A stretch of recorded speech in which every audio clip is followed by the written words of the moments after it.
Hello everyone, welcome to the channel MS Study for CBSE Pattern. In today's video, I am going to start chapter 3 data handling, and in this video I am going to give you the introduction of this chapter. Means इस chapter में जो कुछ भी है new उसके बारे में पहले हम introduction करेंगे, उसके बाद हम इस chapter को start करेंगे. So this is Saloni and you are learning maths. So सबसे पहले जो chapter name है आपका वो है data handling. So what is data? Data means any information which you can use in any way to gain something, information या some information. Okay, so data can be the height of your class students or the number of students and their marks in different subjects. Okay, और हो सकता है number of girls and number of boys, या फिर आप right कर सकते हैं the ages of your classmates. Okay, ये सब आपकी क्या हो सकती है, डेटा. और उस डेटा को हैंडल करना, यानी कि व्हाट इज डेटा हैंडलिंग. तो डेटा हैंडलिंग होता है आपका एक टेब्यूलर फॉर्म, यानी कि एक टेबल की फॉर्म में. तो ये आपकी जो टेब्यूलर फॉर्म होती है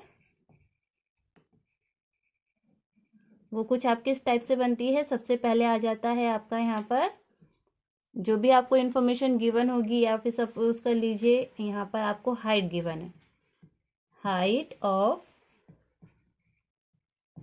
students. ओके, उसके बाद एक आता है आपका tally mark,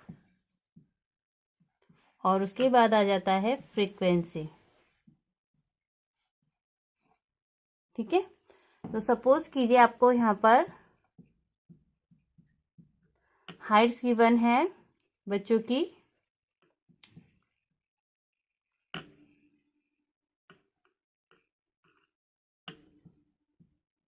3 inch, 4 inch, 4.5 inch, या सपोज कीजिए आप सिर्फ 4 इंच ही लेके चलिए यहाँ पे. ठीक है, 4 इंच, 5 मीन्स ये फुट में है, 3 foot, 4 foot, 5 foot, 3 foot.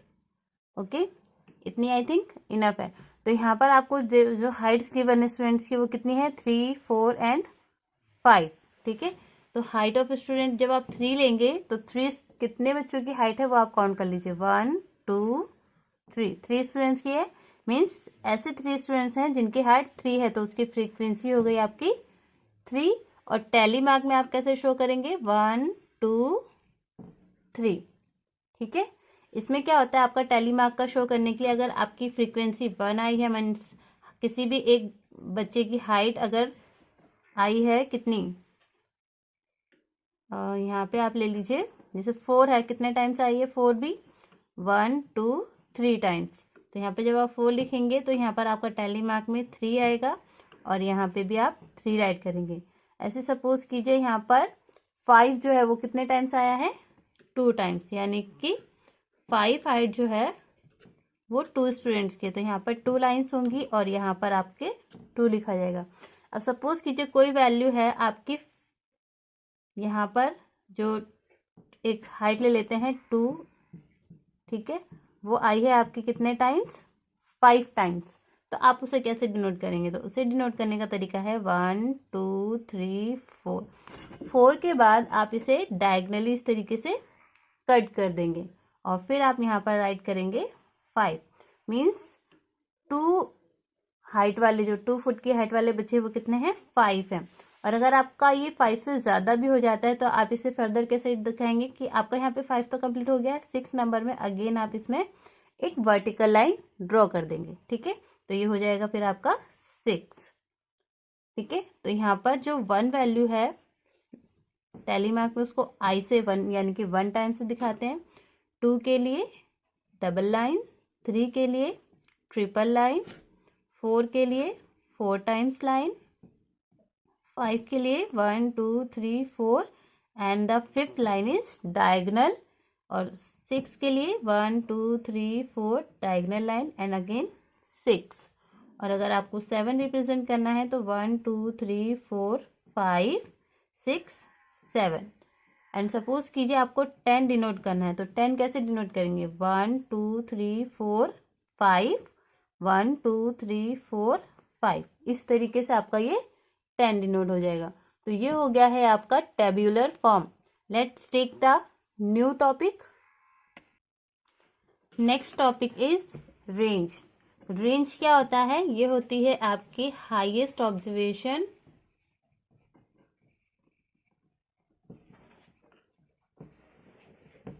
Minus lowest observation.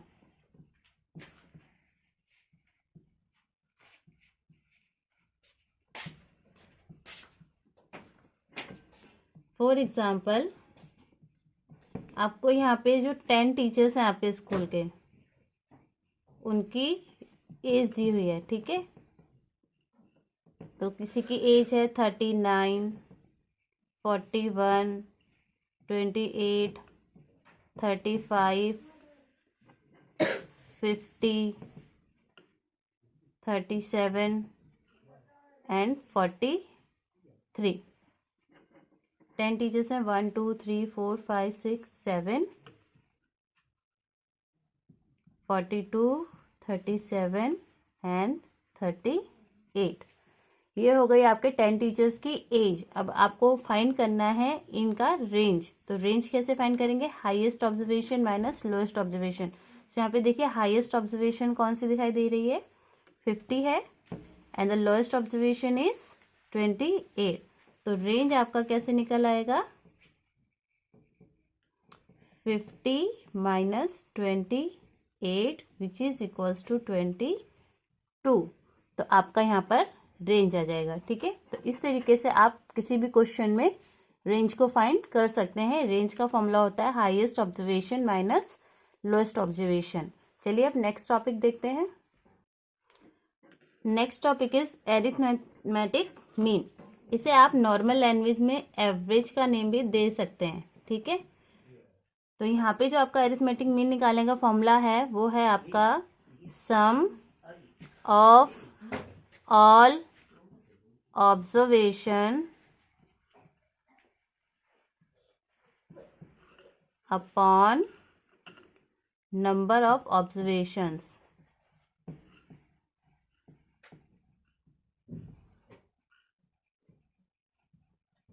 ठीक है। अब यहाँ पे ऑब्जर्वेशंस क्या है? जो भी वैल्यूज आपको यहाँ पर गिवन है उनका एडिशन, ठीक है।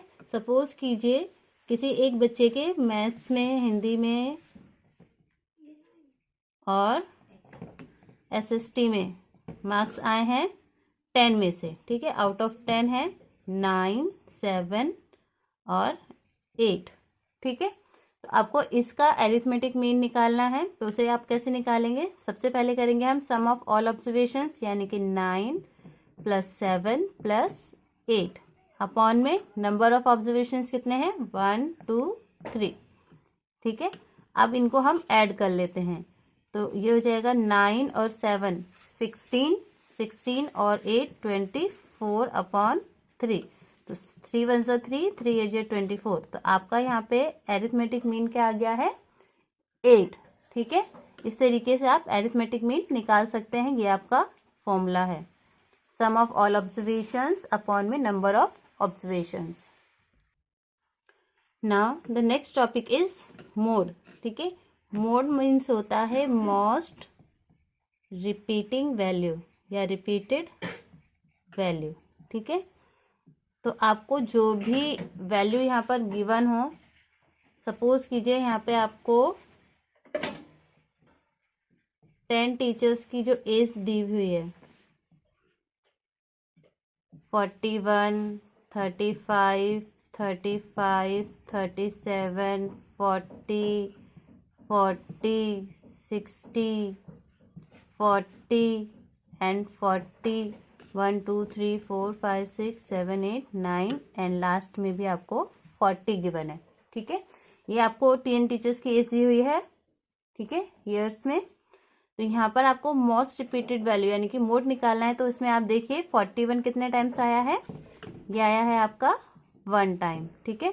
35 आ गया है आपका 2 टाइम्स, 37 भी आया है आपका 1 टाइम, 60 भी आया आपका 1 टाइम, बट 40 कितने टाइम्स आया? 1 2 3 4 5 टाइम्स आया है। सो आप क्या लिखेंगे? Mode is equals to 40।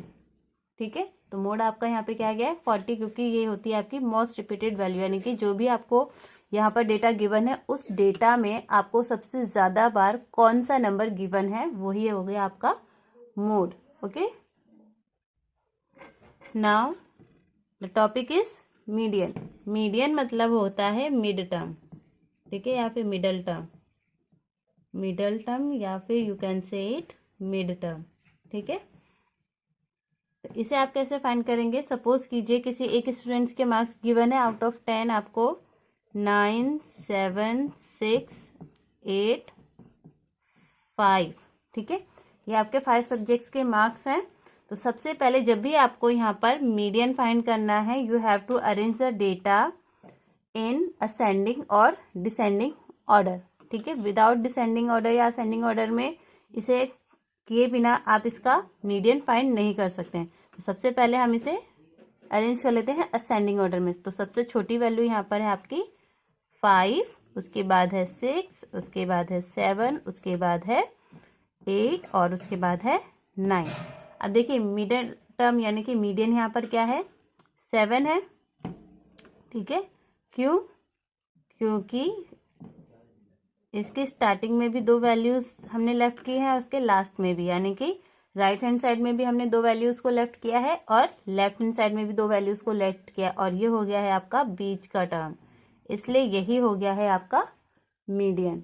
ठीक है, तो आपको ये चीज़ अच्छे से समझ में आ गई कि मीडियन क्या होता है।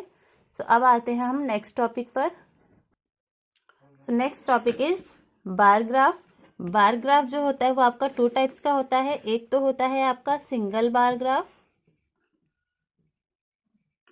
यानी कि एक ऐसा ग्राफ जिस पर आप सिंगल इंफॉर्मेशन को ही रिप्रेजेंट कर रहे हैं, and the second one is double bar graph. ठीक है, अब डबल बार ग्राफ कैसे हो गया आपका? इसमें आप एक साथ 2 इंफॉर्मेशन को बता रहे हैं।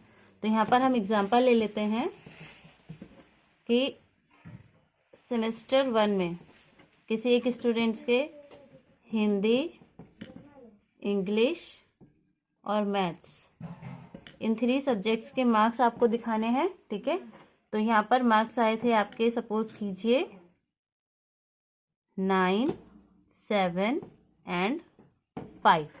ठीक है, ये सेमेस्टर 1 के मार्क्स हैं। इन्हें आपको रिप्रेजेंट करना है बार ग्राफ के थ्रू। तो आप इसमें देखिए सबसे पहले जो बार ग्राफ होता है उसमें 2 एक्सिस होते हैं आपके। जो आपका हॉरिजॉन्टल एक्सिस होता है उसे हम बोलते हैं एक्स एक्सिस।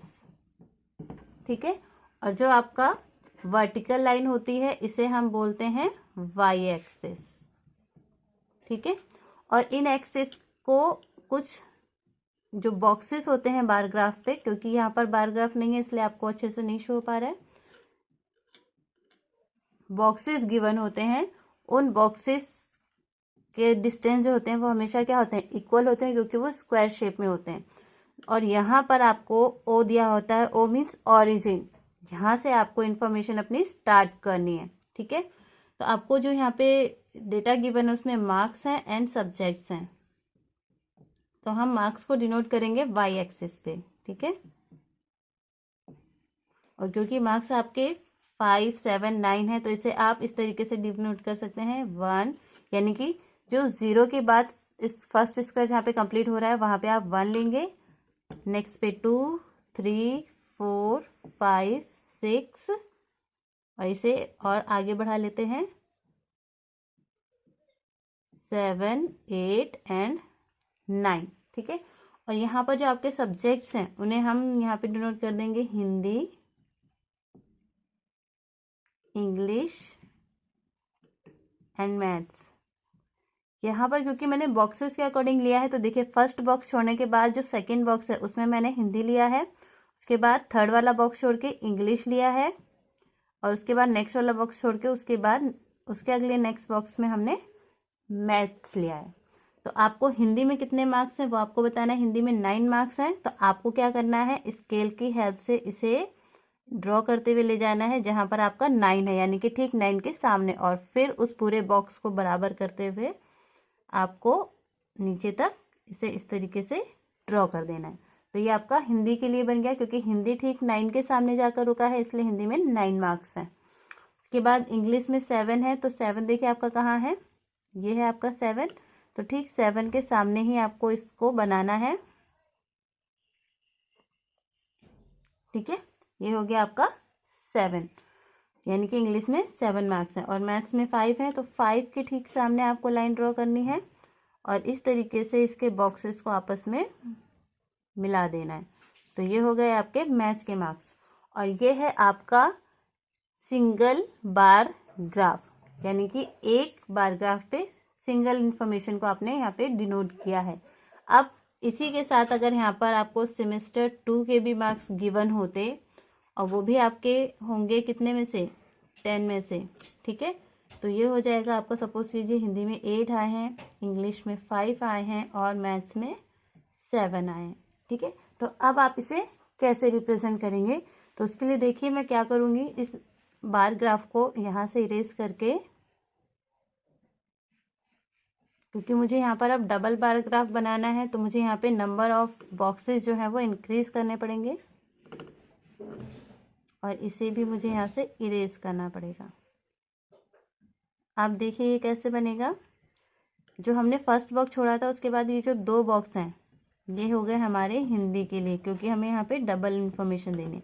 उसके बाद ये सिंगल बॉक्स छोड़ के ये दोनों बॉक्स हो जाएंगे हमारे इंग्लिश के, और उसके बाद ये वाला बॉक्स छोड़ के ये जो 2 बॉक्सेस हैं ये हो जाएंगे हमारे मैथ्स के।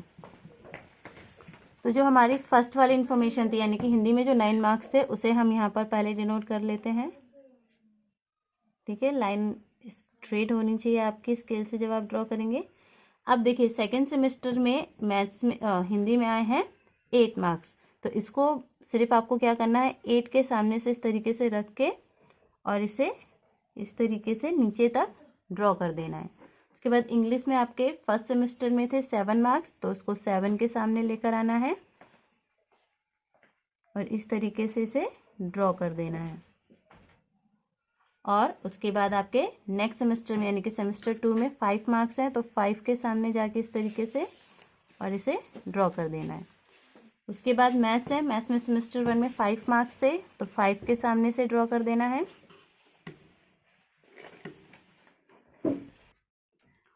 एंड नेक्स्ट सेमेस्टर में आ गए हैं 7 मार्क्स, तो इसे 7 के सामने करके इस तरीके से और इसे बना देना है। ये हो गया है आपका डबल बार ग्राफ। तो आई होप आपको ये अच्छे से समझ में आया होगा। And the next topic is probability. Probability means chance of happening. ठीक है, मीन्स कुछ भी होने के चांसेस, वो होते हैं आपकी प्रोबेबिलिटी। जैसे कि सपोज कीजिए आज रेन हो सकती है, ठीक है, तो रेन होने की जो पॉसिबिलिटी है वो थोड़ी बहुत है और थोड़ी बहुत नहीं भी है। ठीक है, या फिर यहाँ पर आपको एक कॉइन दिया हुआ है, उसे आपको टॉस करना है, तो टॉस करने पर या तो आपके पास हेड आएगा या फिर टेल आएगा। ठीक है, तो यहाँ पर टोटल पॉसिबिलिटी कितनी है, 2 है, बट हेड और टेल की जो पॉसिबिलिटी है वो अलग अलग है। ठीक है, या फिर आपको यहाँ पर एक डाइस गिवन है और इस डाइस में आपके 1 2 3 4 5 और 6, 1 से लेके 6 तक नंबर गिवन होते हैं। तो किसी भी पर्टिकुलर नंबर की जो प्रोबेबिलिटी यानी कि चांस है आने के, वो जितने भी नंबर इसमें गिवन है उसके अकॉर्डिंग आ सकती है। और टोटल चांसेस इसमें कितने हैं, 6 है ना। तो ये हो गया आपका प्रोबेबिलिटी ऑफ हैपनिंग एनीथिंग। और हो सकता है कि जो नंबर ऑफ स्टूडेंट्स हैं उसमें पास या फिर फेल, पास या फेल होने की प्रोबेबिलिटी कितनी है, तो वो भी आपके नंबर ऑफ स्टूडेंट्स पे डिपेंड करता है। ठीक है, कि नंबर ऑफ स्टूडेंट्स कितने हैं और उनमें से कितने पास या फेल हुए हैं। ठीक है, या फिर हो सकता है जो आपके क्रिकेटर्स होते हैं, ठीक है, क्रिकेटर्स जो होते हैं वो कितने जो रन्स है वो स्कोर करते हैं किसी पर्टिकुलर टेस्ट में या फिर मैच में। ठीक है, तो वो भी आपका प्रोबेबिलिटी में ही आ जाता है। सो ये था आपका इंट्रोडक्शन सेशन। आई होप आपको सभी टॉपिक अच्छे से समझ में आए होंगे। अगर एक बार में नहीं भी समझ में आए तो आप इस वीडियो को दोबारा से देख सकते हैं। सो वीडियो को लाइक एंड शेयर कीजिए, और अगर आप चैनल पर नए हैं तो चैनल को सब्सक्राइब करके बेल आइकन प्रेस कीजिए, जिससे कि आपको आने वाली सभी वीडियोस का नोटिफिकेशन टाइम पर मिल सके। Thank you for watching.